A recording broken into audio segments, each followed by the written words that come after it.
Cuthbert Gordon Greenidge was not born into cricket royalty. He was born on 1st May 1951 in the quiet parish of St. Peter, Barbados, under the name Cuthbert Gordon Levine. His story is not one of luxury or early fame. It's one of grit, movement, and perseverance. From the earliest days, life tested young Gordon. Raised primarily by his mother in a modest home, he had his first big change at age 8 when she left for London in search of better opportunities. That decision, common among Caribbean families in the mid-20th century, left Gordon in the care of his grandmother. Life in Barbados instilled toughness in him.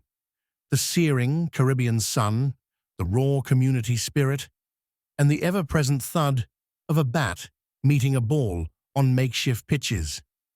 But at 14 years old, Gordon's world shifted again. He left the island to join his mother and stepfather in Reading, England. This was no tropical paradise. Reading in the 1960s was cold in both climate and often in social warmth. He spoke openly about the racism he faced at school, insults, exclusion, and an atmosphere that made him leave school with no formal qualifications. Yet, in cricket, Gordon found not only refuge, but also a voice. He began representing his school side, helping them win the Reading School's Cricket League. His performances attracted notice, and in 1967, playing for the Berkshire Bantams, he struck a blistering 135 against Wiltshire. That innings drew the attention of Hampshire and Warwickshire county cricket clubs. The seeds of greatness were sown. In April 1968, at just 17, Gordon joined Hampshire. But this wasn't glamorous. Before he could destroy bowling attacks, he was painting the seating at the club's ground, earning his keep. His early fielding left much to be desired, and he nearly lost his contract. But Greenidge was not the type to waste a second chance. The winter of 1969 to 70 became his proving ground. He poured himself into training, and by 1970 he was making runs, 841 in 15 matches for the second 15, before breaking into Hampshire's first team. There he was paired with South African genius Barry Richards, forming a partnership that he would later call an education and an inspiration. He was soon making waves in county cricket, notching up massive scores, including a 273 not out in 1974 for Derek Robbins at Athene against the touring Pakistan side. Ironically, he played that innings nursing a hangover so severe he could barely see the ball. Yet he struck 13 sixes and 31 fours.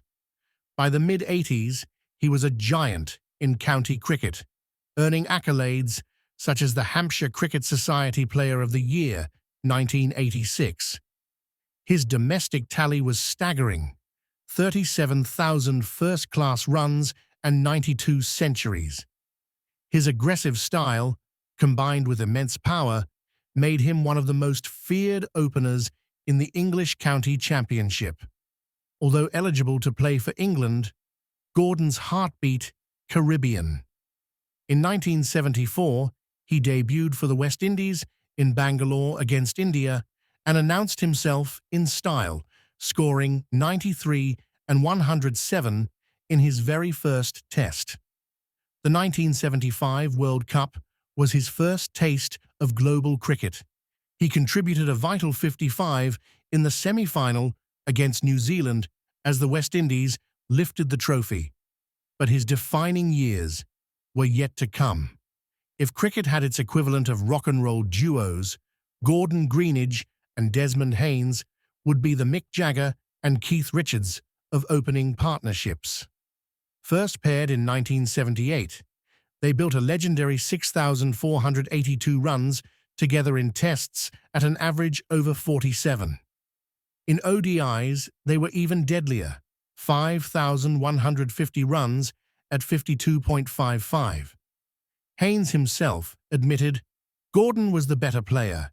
His technique, especially against spin, was unmatched. They put bowlers to the sword in all conditions, forging 16 Test-century opening stands. Their synergy was effortless. Haynes, steady and tactical; Greenidge, destructive yet calculated. But cricket's road was not always smooth. The 1975-76 tour of Australia was, in Gordon's words, a personal nightmare. He scored just 11 runs in 4 innings as the West Indies were hammered 5-1. From that humiliation, he vowed to become such a consistently high scorer that I could not be ignored. By 1976, he was delivering on that promise. Touring England, he scored over 1,000 runs for the West Indies, including multiple centuries against county and national sides. Wisden named him Cricketer of the Year in 1977. Then came the 1979 World Cup, where he topped the tournament's run charts with 253 runs at 84 and helped West Indies lift their second consecutive trophy. But tragedy also struck. In the 1983 Antigua Test against India, while batting on 154, Gordon left the field, not injured, but to rush to his gravely ill daughter in Barbados. She passed away 2 days later. To this day, he remains the only batsman in Test history to be retired not out for a non-injury reason. Some innings define a career. For Greenidge, one was the 214th not out at Lord's in 1984, chasing 342 in a single day, a feat still unmatched at the venue. Another was the 223 at Old Trafford in the same series, part of the infamous Blackwash 5-0 thrashing of England. In 1987, he smashed another double century, 226 against New Zealand, laced with 7 sixes, and in 1988, he became the first man to score a century in his 100th ODI, hitting 102 not out against Pakistan. By the time he retired, his stats read like a Hall of Fame resume: 108 tests, 7,558 runs, 19 centuries, average 44.72, 128 ODIs, 5,134 runs, 11 centuries. Man of the Match awards, 26 combined formats, 3 World Cup finals, 2 titles. After retirement, Greenidge turned to coaching. His biggest achievement came with Bangladesh, guiding them to victory in the 1997 ICC Trophy, earning them a spot in their first ever World Cup, 1999. This historic moment laid the foundation for Bangladesh's eventual Test status in 2000. For this, Greenidge was granted honorary Bangladeshi citizenship. He later served on the West Indies selection panel alongside Sir Viv Richards. Family and legacy. Gordon's son, Carl Greenidge, followed his path briefly in cricket and later appeared in the film 83, portraying his father. Though often misreported as the grandfather of footballer Rice Greenidge, this claim was debunked. In Barbados, his legacy is permanent. A primary school bears his name. In 2020, he was knighted as KCMG for services to cricket and sport development. Clive Lloyd once described him as immensely strong in the shoulders and arms, a magnificent fielder, especially in the slips. ESPN Cricinfo called him brooding and massively destructive. But beyond the statistics and accolades was a man who defied the odds.